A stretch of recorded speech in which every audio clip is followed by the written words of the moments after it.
Past few days, there have been reports about temples being vandalized and Hindus being killed in Bangladesh. It is disturbing for me that such violence and prejudice is openly inflicted on a community that has been living there for thousands of years.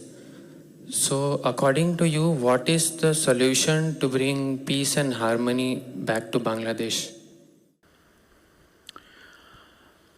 See, Bangladesh is only 50 years old and it went through an upheaval, unimaginable levels of violence at that time, and then a new country was formed out of that. But these unfortunate events are not just happening now, has been happening off and on.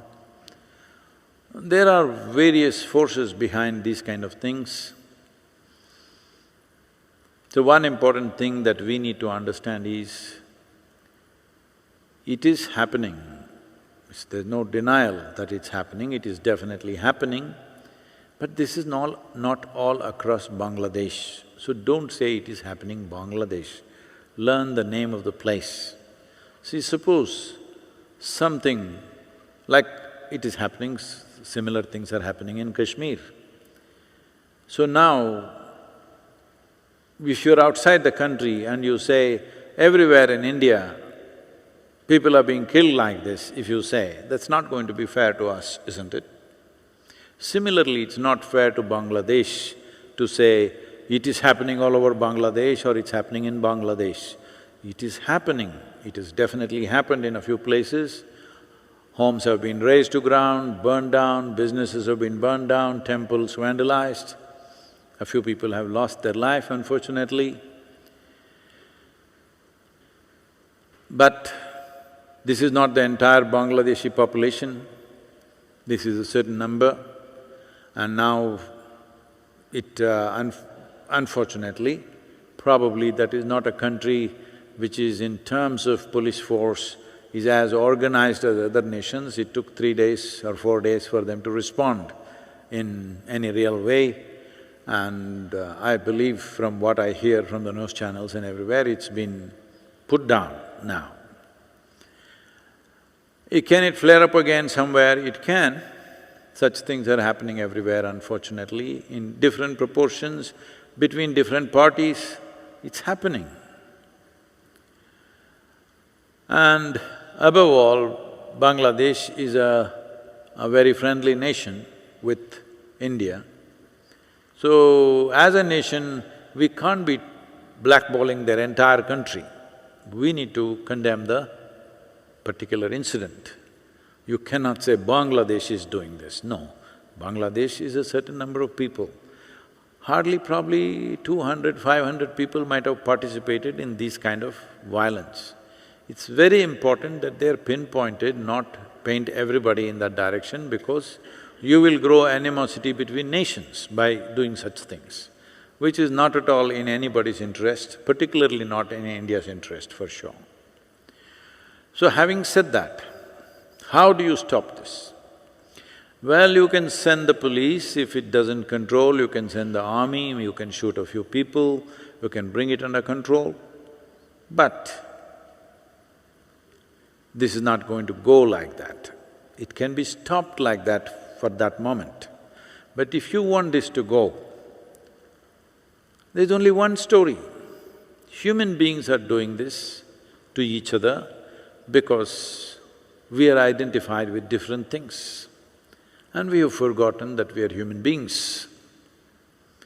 We have become this religion, this country, this race, that race, all kinds of things. Everything except human.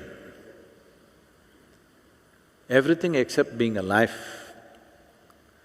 So, this shift of identity from being a narrow sense of identity to a larger or a global or a cosmic sense of identity is a must. See, even you forgot, I told you, be a mother to the world, but you forgot. How many times have you forgotten since then? Hello?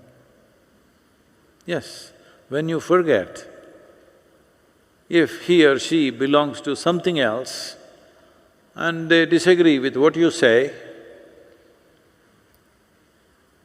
fight will happen. If you are verbally saying harsh things, if things go out of control, hands will rise. If hand is not enough, stick will rise. If stick is not enough, sword will rise. If that's not enough, guns will come, all right? You need to understand, violence is not on the street, violence is in the human mind.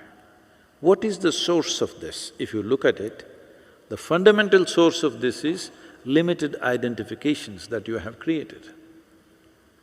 Because once you create an identity, the whole force of who we are, our intelligence, our emotion, our capability, our strength, everything serves that identity. Well, this may look like too far-fetched. Well, for thousands of years you've tried to settle your problems by beating them down or doing something else. Has it worked? Anytime it can explode all over the place, isn't it? If it has to genuinely work, large-scale raising of human consciousness need to happen. If you're not willing to invest in that, you will suffer this endlessly for always. Will all problems go away tomorrow morning? No. But tomorrow morning when you wake up, will you try to at least eliminate one problem, which is you? Yes. This may look like, oh, this is all philosophy. What do we do with those guys who killed these people? Okay, you go kill them. See, understand this. Right now, somebody there came and killed somebody in your family here. News cycle will run for 24 hours or 48 hours. If it is 5 people dead, 24 hours, 25 people, 48 hours, 100 people, 5 days, 1,000 people, a month. After that, news cycle will forget about it, yes? But the person who lost somebody dear to them, you think they will forget it in their lifetime? Hello? Not only they will not forget it in their lifetime, they will sow the seeds of anger and resentment and hatred in their children's hearts, isn't it? Hello? Yes or no? So, this machoism is not the answer. Are you really concerned? If you're really concerned, you must understand this is a lifelong mission.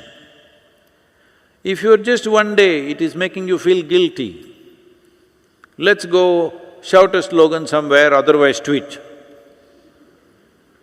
Tweet something or go and kill somebody. If you're interested in solution, that's not it. Somebody killed somebody and you killed somebody, you're only magnifying the problem. You're not in any way mitigating the problem. So this is a very deep-rooted problem that we have divided the world in the form of nations, in the form of religions, in the form of race, caste, creed, how many ways?